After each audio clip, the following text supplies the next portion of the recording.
Hello and welcome to Kingston Now. I'm Jimmy Buff. It was big news recently when a movie company came to town to shoot a film. The movie is called The Sisterhood of Night, and it brought glamour and money to Kingston. The film stars Kal Penn of Harold and Kumar and House fame. It also stars Georgie Henley from the Chronicles of Narnia series and highly regarded Cara Hayward, who got rave reviews for her debut last year in Moonrise Kingdom.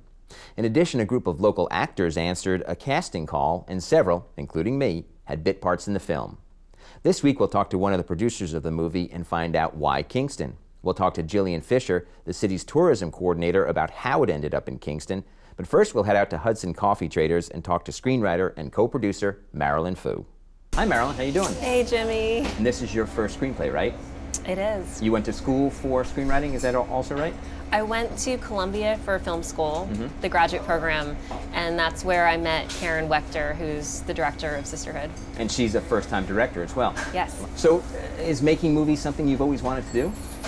I think when I was younger, I always wrote stories. So I was writing short stories, plays, you know, lots of different things. And then when I got to college, I had an incredible screenwriting professor who just totally inspired me and then sent me off on that path to make films. Tell us about the story of The Sisterhood of Night. It's based on a short story by Stephen Millhauser. He's an amazing writer, and his short story is also called The Sisterhood of Night. It's a modern version of the Salem witch trials. So what we've done is taken Millhauser's beautiful story and put it into present times. Was the story written that long before the social media age? I believe that Millhauser's story was set in the 90s. Which is almost ancient times when you think about social media. I mean, it's when I grew up, so I was a teen in the 90s, and I really responded to that, but I think that we're saying so much by setting it in present times. Were there any other adaptations you made to the short story in bringing it to a film version other than introducing social media? Well, there were lots of different things that, you know, that came into the story after the short story. But one of them, which involves you, is that as we started shooting and getting to know the different characters and the actresses, we started this theme of spirit animals in the film. And along with that theme of each girl having a spirit animal, that's where your husky came in and had a cameo. Well, it's funny because it's sort of the serendipity of, and not that the dog is a star, but I was walking her through uptown where I live, and I bumped into Karen and I guess one of the other producers, and they were immediately struck with the dog. And it's sort of her, you know, discovery moment on the stool at the soda fountain, right? The old classic story being discovered. And, you know, it's funny, she's not a professional dog at all. So I was curious because she, you know, you wanted her to do some things in the film, and I'm not sure if she did them. How'd she do? She was great. I was watching on the monitor when we shot the scene. It's the main character, Mary Warren. We were in her bedroom for that scene, and we have this great scene at night where she's writing in her journal, and then your husky is on the floor at the foot of the bed, and you were there too. You took great care of her, and you know, I saw you'd hide out a shot when we started rolling cameras, and it was a perfect touch. I mean, it brought so much to the scene that I loved it. How much has, now the story is originally set in suburban New Jersey, is that correct? Right. So, you know, you've transplanted it to Kingston, and how much has that influenced any of what you've been doing with the movie? Well, I first set it in New Jersey because I grew up there, and so I had a vision of, you know, what I wanted this town to look like. And then as we began location scouting, Jillian Fisher, who was a tourism coordinator for the city of Kingston. Right, I mean, she was just so instrumental in us deciding to come to Kingston. I mean, she really just showed us how incredible this town is. And so we came here on location scouts, and the moment I just walked down the street and, you know, talked to a few people, it just really felt like the movie, and I could see it coming alive. So we were just really happy to make it in Kingston. It felt like the right choice. They say often that a writer's first work is very autobiographical. Now you're working with someone else's material, but did any of you make it into the screenplay? Well, I think that there's a little bit of me in all the characters. There's four teen girls that make up the ensemble, and I think as I was writing their parts, I just, took from my experiences growing up as a teenager, and I read through my old diary entries and looked through my old mixtapes, and I just put as much stuff as I could fit in there before someone told me, we couldn't shoot all that, we had to cut it out. How has it been seeing words you wrote on paper, probably on a computer somewhere a while back, come to life, come out of an actor or an actress's mouth? I think there's been lots of moments where it's just exceeded anything I ever imagined in this wonderful way. You have incredible actors and a whole crew and team, taking it off the page and making it, something that we can see. I think that one of the most surreal moments I have was in the climax of the film, where we have about 40 teen girls dancing through the streets of Kingston. And, we started on, I think it was Lynette Drive, and we took this troupe of girls through, suburban streets, past the Skilly Pot Antique Store, over that beautiful bridge with those great views, and then we ended up in Black Creek Preserve. And I think seeing that whole progression, through the town was really, really eye-opening. Well, it's been great having you in Kingston. The process, you're almost done after 6 weeks. We're looking forward to seeing the film. You have any idea when we will see the film? I think we're hoping that in the spring, we'll be in good shape, and we'll just have to see how it comes together. Well, congratulations on the film, and thanks for being in Kingston. Oh, thanks so much. You're watching Kingston Now. Next, we'll be joined by David Urrutia, one of the producers of the Sisterhood of Night. Stay tuned.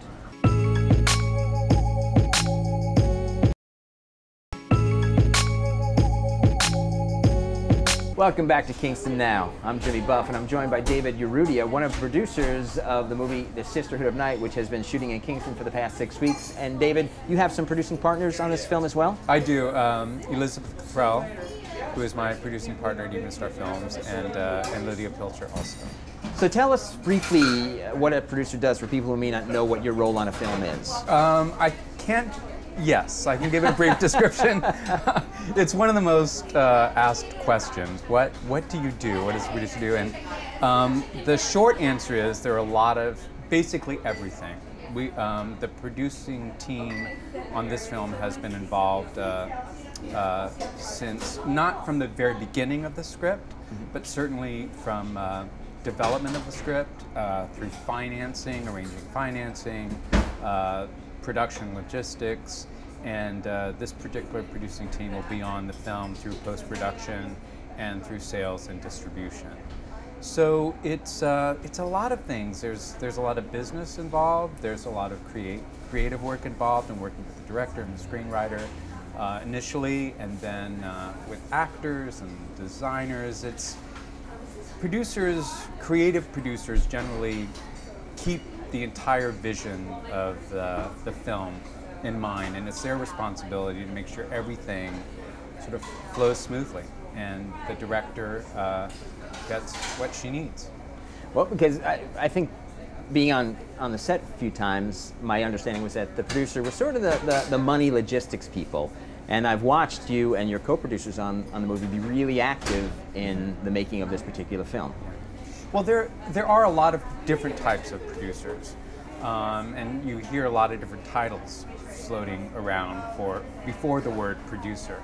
And some of those titles are very meaningful, and they're just sort of general. And it's true that some producers just arrange financing, some producers just stay on the business side. Some producers are really only handling the logistics of production. They come on pre-production and they leave right after the filming ends.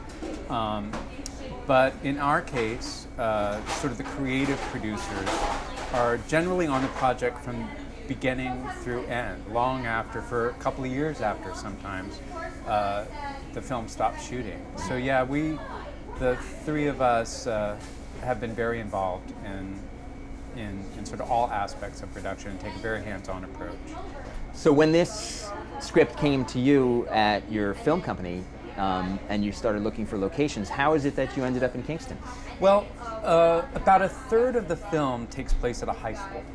So what we did was first identify a high school.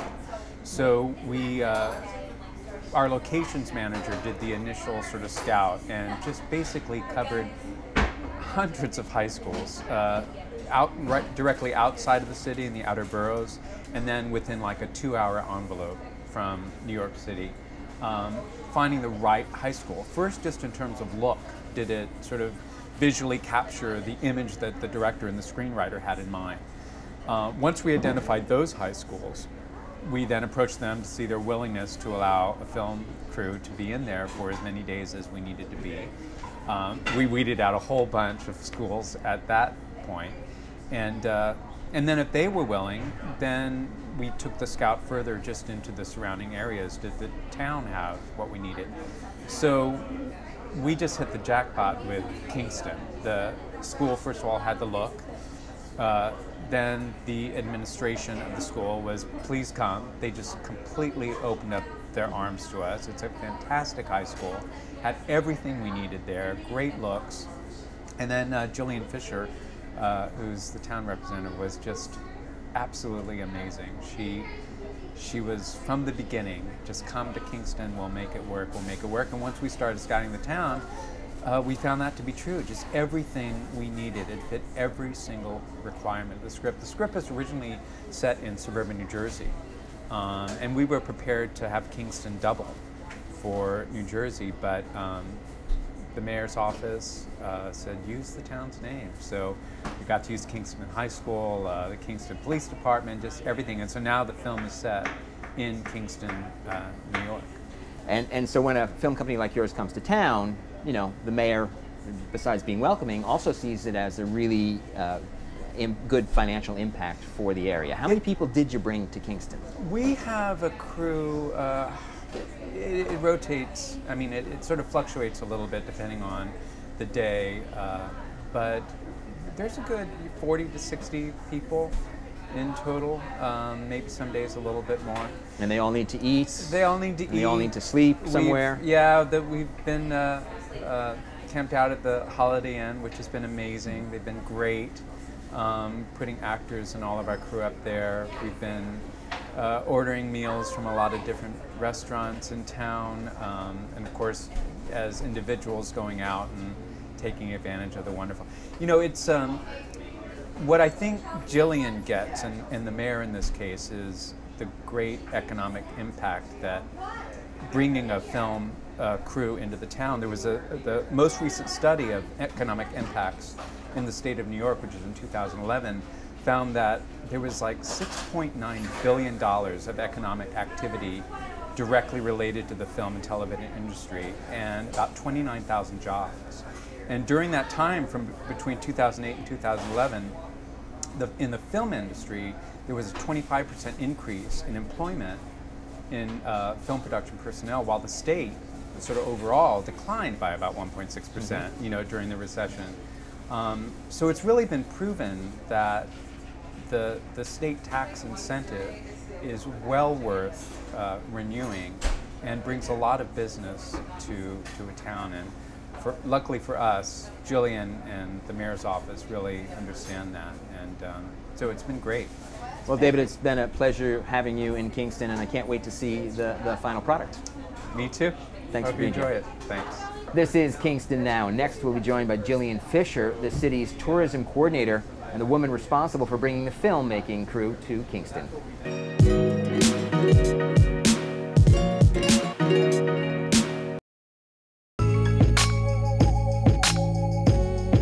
Welcome back to Kingston Now, and joining me is the city's coordinator of tourism, Jillian Fisher. Hi, Jillian. Hello, Jimmy. Now, last time you were here, you were telling us about some of the cool upcoming events Yes. coming to Kingston in December and January, and you were dying to tell us about something big, and what it was the filming of the Sisterhood of Night in the city of Kingston. Yes. So now that has come to pass. Yes. Congratulations on bringing the film here. Thank you very much. What was involved in that process for the city?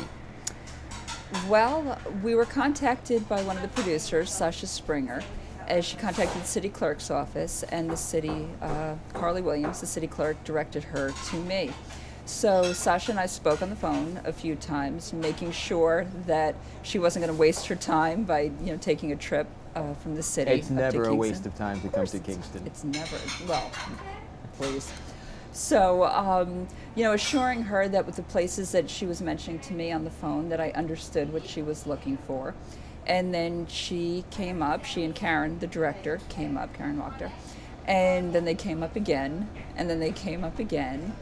And it was a process, because each time I had to kind of understand what they were looking for, because their time is limited. And I have to wow them with the places that I take them to, showing that I have an understanding of what they're looking for and that Kingston can meet and exceed their needs. So we were in competition with Rockland County. And Rockland County, unfortunately, had an edge over us, because if they had shot in Rockland County, they wouldn't have had to put anybody up. Closer to New York City, of course. Closer to New York City, so Rockland County truly had the edge. So when Sasha kept calling and kept keeping in touch, I was very excited. And by the third time here, Karen said to me, I can't picture my film being made anywhere else, and I kind of went. Now, you have a little bit of background in film, don't you? I do. So, I do. Did any of that help you, help them see the cinematic potential of Kingston? Well, absolutely. I mean, that and the fact that I truly know Kingston and truly love Kingston. So yes, I'd like to think that that certainly helped. How did the city make it more inviting, or did the city make it more inviting? Oh, absolutely. Anything that they needed.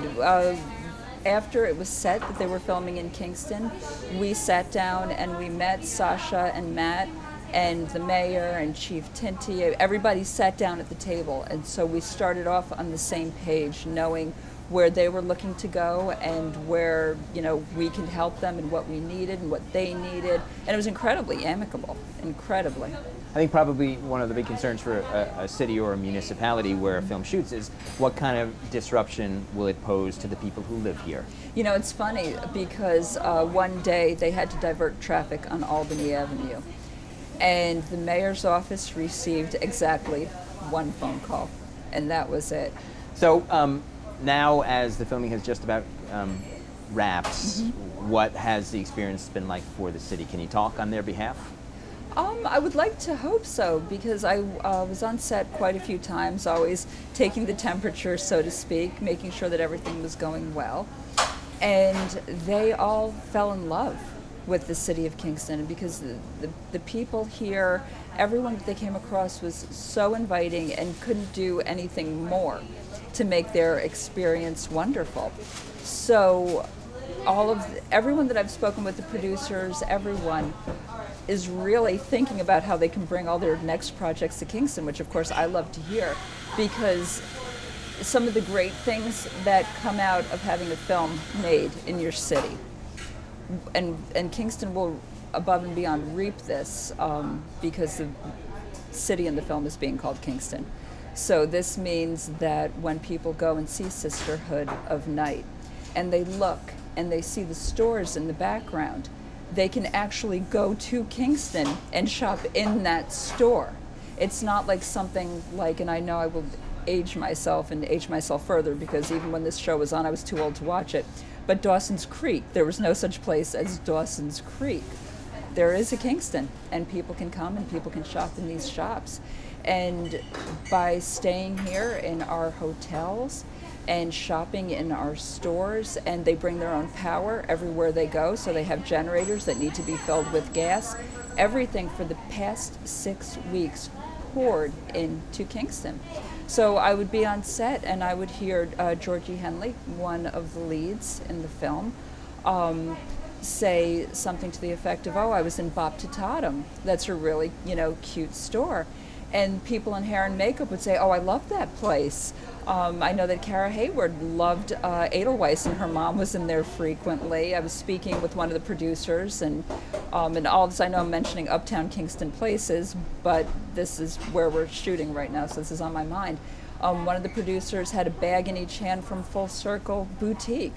So So even though stores may not know that these people were in there spending money, because to them, they look like anybody else. It's not like they walk in with a huge thing across their chest that says film crew or something. They look like anybody else, but ample money. Probably by the time they finish wrapping, close to $1 million will have been spent in Kingston. And then the kind of publicity that you can't buy, which is when one of the other film stars, Cal Penn, tweets about the great food. Joe B's, absolutely. Well, that's just it. Now, to Joe B's, by the way, that was not news. He considers himself the best deli in the city far and away anyhow. Yeah, of course. Yeah, Joe Begans, God bless him. Yeah, and he does. He's got great food. But absolutely, Cal Penn tweeting about Joe B's. There are things that are just intangible that, you know, especially in our day and age of social media. So everything has been fantastic for the city of Kingston. And once this hits theaters, because people need to understand that although it's an independent film, it's an independent feature film, which means that probably in 2014, this will be in theaters. People will be able to go and see Kingston up on the big screen. Well, congratulations on bringing the film here. Thanks, Jimmy. Thanks for having me again. That's it for this week's show. Thanks to Marilyn Fu and David Urrutia of the Sisterhood of Night, and thanks to Jillian Fisher of the City of Kingston. Thanks too to Hudson Coffee Traders on Wall Street in Uptown Kingston. Remember, all of our previous shows are available on our YouTube channel, and you can find that link on our Facebook page. For Kingston Now, I'm Jimmy Buff. We'll see you next time.